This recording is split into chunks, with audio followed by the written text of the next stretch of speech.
2, 1. 7 things you don't really need to know, but probably should.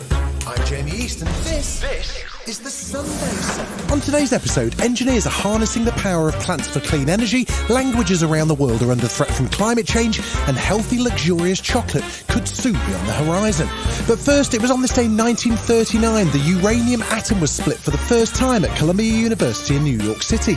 The achievement began the Manhattan Project, leading to the construction of the atom bomb.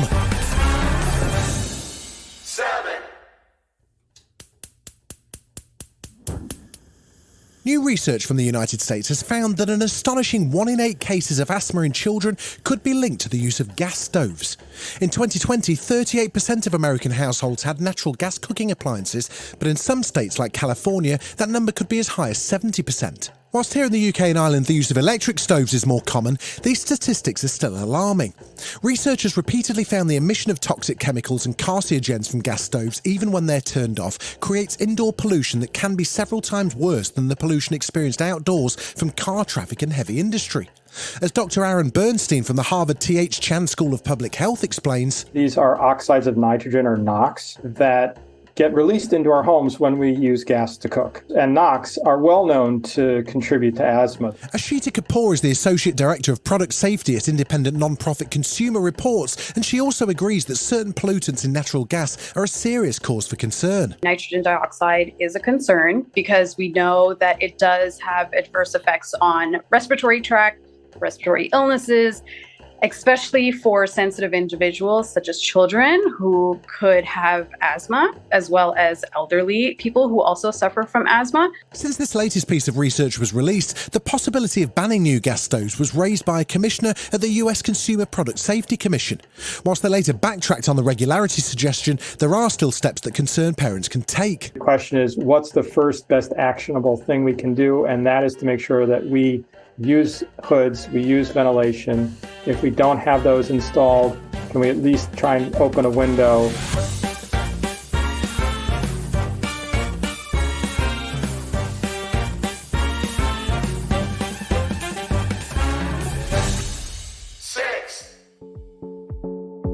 As the world races to define carbon-free energy sources, scientists in Switzerland say they've developed a small leaf-like device that could provide a long-term solution to the issues of renewable energy storage. Inspired by the natural process of photosynthesis, this artificial leaf can create hydrogen fuel out of sunshine and thin air. This is Professor Kevin Sivula, a chemical engineer at the Swiss Federal Institute of Technology, Lausanne. We've invented a device that can take water from humid air and sunlight and convert it into hydrogen, which can be used as a fuel or a chemical feedstock for a future energy system based fully on renewable energy.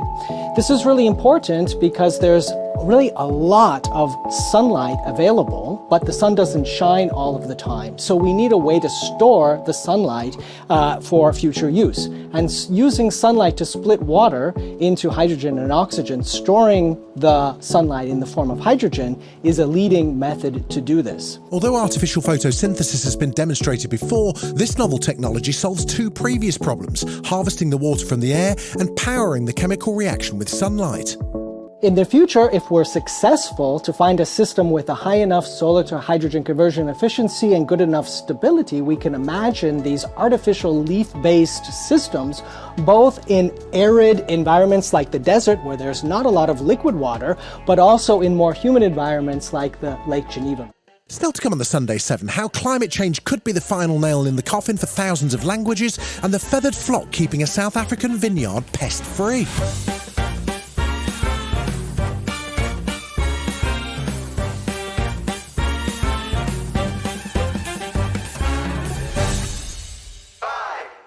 Linguists around the world have sounded alarm bells over what's being described as catastrophic loss of languages. Every 40 days a language dies, and according to recent UNESCO research, we could lose half of the world's total languages by the end of the century. These are alarming statistics. To get a better understanding of why this is happening and what it means, we caught up with linguistic anthropologist Luisa Daigneault. Hey Anna Luisa, thanks for joining us. So we're talking about the future of the world's languages. What does it mean for a language to die? And what are some of the steps that lead to it happening? When a language goes extinct, it means that there are no speakers left who speak that language. So it happens when there are no children learning and growing up speaking the language.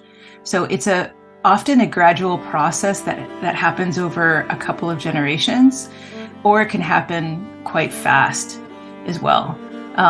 So basically there are speakers who are getting older and older, and then they pass on, and the language is not transmitted to the younger generations. And eventually knowledge of the language and all the information it encodes disappears. UNESCO research claims that by 2100, at least half of the world's 7,000 languages could go extinct due to climate change, amongst other reasons. How do you see the pattern of language loss interplay with patterns of the climate catastrophe? There are factors related to globalization, colonization, assimilation, pollution, displacement, migration. All of those factors are interconnected. And then when you add to that the climate catastrophe that's ongoing, you get added pressures to the situation. Are certain areas in the world more vulnerable? Some of the areas that are more vulnerable to language loss are those where there are very few speakers left and very little support for the communities that speak these languages, and a lot of pressure for them to migrate away or assimilate to the larger cultures. So almost in every country around the world, we see places like that. Some of the areas that are most vulnerable to language loss are areas that have a lot of ecological pressures on them and social and political pressures, and areas where there are very few speakers left of these languages. There's been very little documentation of these languages and very little support for those languages. My experience is mostly in Latin America, and especially in South America, we see a lot of ecological impacts in the Amazon related to deforestation and to wildfires just in the last few decades. So the communities that rely on the forest to survive are really under a lot of pressure to find new strategies. So a lot of the Amazonian indigenous communities are really at the front lines of climate change and of deforestation and wildfires. It's important for people to understand that the loss of languages is happening hand in hand with the loss of biodiversity around the world. So we really would like people to pay attention to the biodiversity around them and then think about how endangered languages might express and capture and encode the information about biodiversity. And that's the work that we're doing at Living Tongues, and that's what we encounter every single day building dictionaries. We find such rich and beautiful information encoded in these languages about biodiversity. And we really want to bring awareness to that topic.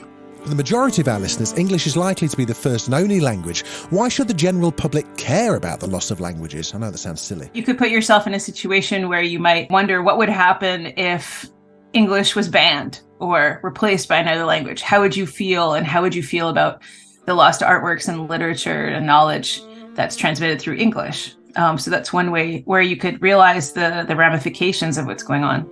But really, the most important thing is that if we care about minority communities and if we care about indigenous communities and their livelihoods and their identity, then we should really care about languages as well. Well, now that we're in this trepidous position, what can we do to preserve and resurrect these languages? So at Living Tongues Institute for Endangered Languages, we really like to frame the issue as we're protecting linguistic diversity. We don't want people to get depressed about the situation and just throw up their hands and just, think that it's a done deal, that these languages are going away. We really want to empower people to see that we can revitalize, for example, the original indigenous languages of the lands that we occupy. So we could do that by valuing place names. We could do that by empowering communities and really supporting and allocating budgets to language revitalization.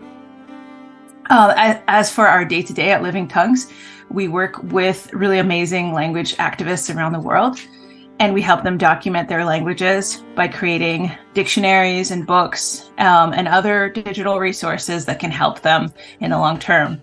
So we really have a lot of hope and optimism for making a difference for some of the communities we work with.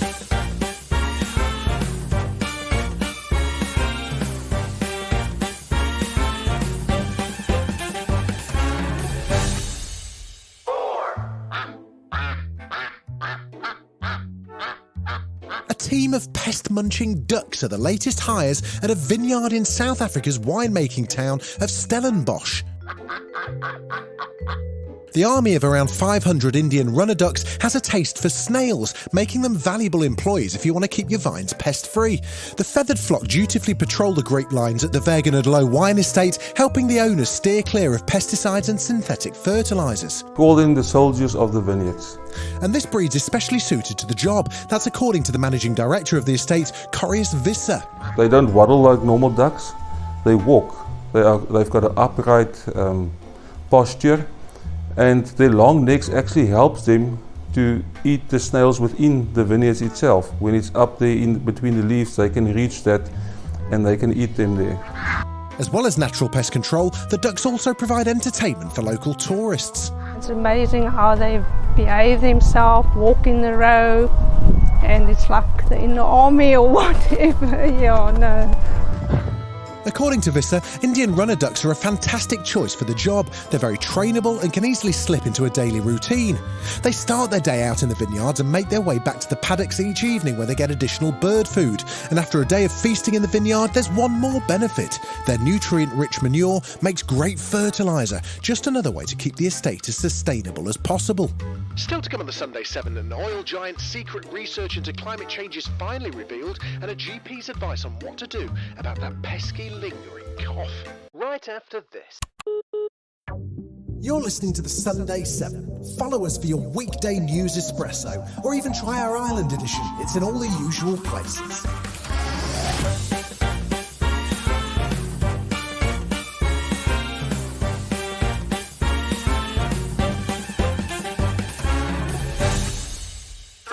There's been an unexpected twist in the field of climate science. New research suggests that one of the world's largest oil companies, ExxonMobil, predicted global warming. With research starting in the late 70s, ExxonMobil scientists made remarkably accurate projections of just how much burning fossil fuels would warm the planet. This is based on a new study from scientists from Harvard University and the University of Potsdam. They say Exxon's own experts produced models on warming that were more accurate than even NASA's projections, yet still waged a decades-long campaign to discredit the science on climate change and its connection to the burning of fossil fuels. What? Stefan Rahmstorf is one of the study's co-authors from the Potsdam Institute of Climate Change and joined BBC News to break down their report. These papers by Exxon, they have been in the public domain for a number of years, brought there by journalists, and my Harvard colleagues who are science historians have already done an analysis and published it some years ago on the verbal statements in these papers.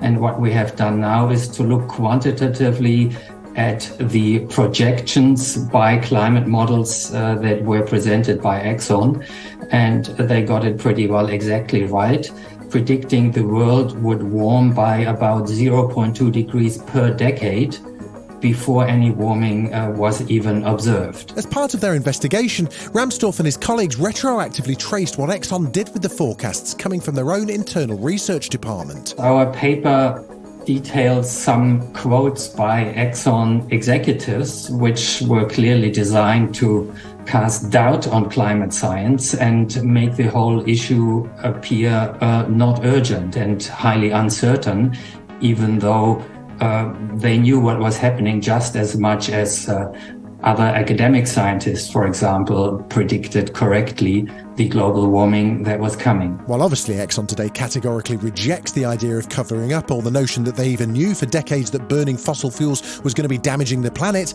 Rahmstorf and his colleagues aren't convinced. We know that their scientists presented to the Exxon leadership these results, and these results, they came with uncertainty margins, and it was very clear that there would be a significant warming there, and there's no way these modeling results could suggest that there is a possibility of no warming. These companies make many statements of how they are part of the solutions, but there are other scientists, not within our research, but people that have looked at where they actually put their money, and it's not always what their words are saying. So I would really love them to be part of the solution, but I remain to be convinced that they really are working towards that.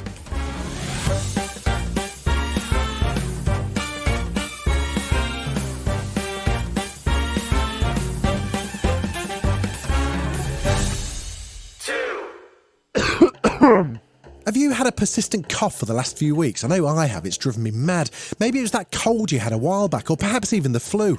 Well, according to the Royal College of GPs, these pesky coughs could be lasting longer this year because people are picking up one infection after another. Dr. Helen had this advice on BBC Breakfast. There's lots of speculation about, isn't there, about whether these coughs are lasting longer or whether it's recurring infections. I don't think anybody really knows, but it certainly seems possible that we're picking up one after the other. And this could be down to the time we've spent locked down and masked up. I think if we look at the science behind it, it's a possibility that we've just lost our resilience to infections, because whenever we are out and about doing our normal day-to-day business, our immunity is constantly running that script in the background, meeting bacteria, meeting viruses. You might not even realise that, you might not even be ill with it, but it's constantly building that resilience and that ability to fight off infection, and perhaps some of us have lost that because we weren't mixing as much as we were. But Dr. Wall's cautious to put all persistent coughs in this category. I think the thing for me is that I do worry that because of all the coughs going about and people saying, you're just picking up a cough after a cough, I think we have to be really careful that we don't miss people who have a cough for another reason. So, if you've got a persistent cough that's going on and on, it could be that you're just picking up recurrent infections. It could be that you've got one that's lasting a long time. It could also be, particularly if you've not had the infection symptoms like fever and being unwell and snotty with it, it could be that there's something underlying that. So you might want to get some medical advice. You might need a chest x-ray.